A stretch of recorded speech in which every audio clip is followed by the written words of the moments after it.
Guys, dito tayo sa bundok at manguha tayo ng gulay na pako pang ulam mamayang hapon. Ito yung kinukuha natin guys. Ang marami dito.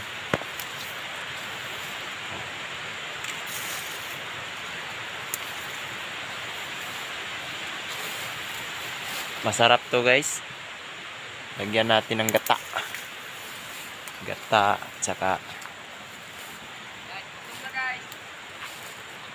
may nakuha pala kaming saging guys, yung kasama ko. So, nakainin natin to guys para kasi yung oras natin alas 12, ayan o, 12:26. Wala pa kaming kain, wala kaming dalang baon. Kaya banana muna yung titirahin natin. Ito guys, oh. Hinog na siya. Yan, hinog na hinog. Yung kasama ko kumain na. Kain din ako.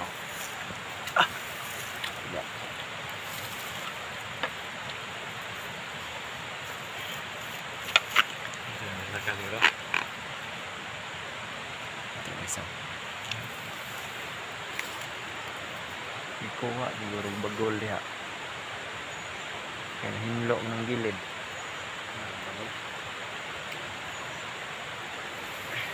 Kain muna tayo ng saging guys.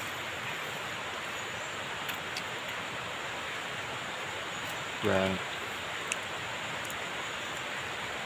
Tanghali na, wala pang, hindi pa nakarating sa bahay. Kaya ito lang muna yung kakainin.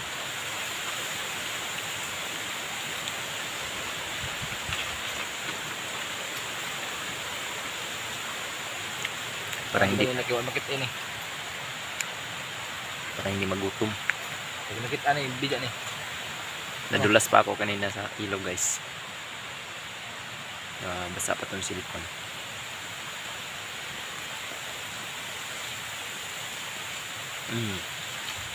Sambutan man. Sambutan. Buti na lang guys, hindi to nakita ng ibang tao. Kaya kung nakita pa nila to, hindi na namin tumatain. Hindi na namin mabutan. Kasi laging kinukuha yung mga saging dito. Sa amo ko to. Ako na kupra ng nyog niya dito. Sa likod ko yung mga nyog. Maganda pala itong saging guys. May vitamins. Sarap yung saging dito sa probinsya guys.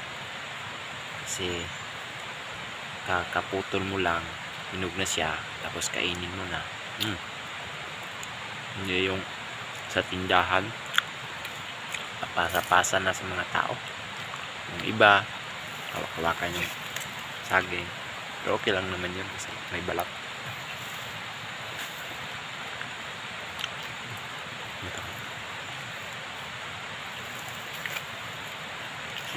Sip anak kaya nagsagok so ya.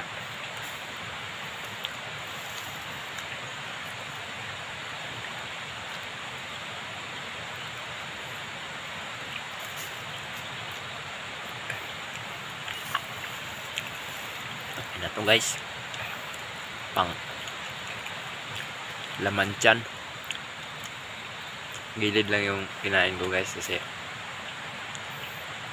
ayan o, parang nasira yung gilid. Kaya dito lang sa gilid, kainin natin. Ito na yung nakolekta nating pako guys. Fresh na fresh talaga yung pako natin.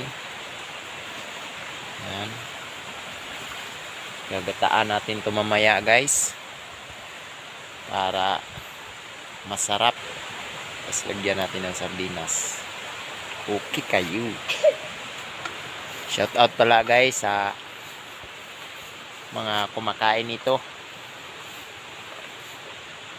Lalo na to guys pag lagyan mo ng gata tapos may halong hipon, yung tinatawag na uwang dito sa amin, yung sa ilog. Masarap siya guys. Tapos lagyan mo ng kunting sili. Ang yummy. Sarap na sarap. So, shout out sa kumakain nito. Lahat ng kumakain nito. Shout out sa inyo. Dito muna tayo sa unahan. Dadagdagan natin to. Yung kasama ko. Nandun na. Nauna na. Nadala yung saging. Yung natira sa kinain namin kanina. Kaya, hanggang dito na lang guys. Bye bye.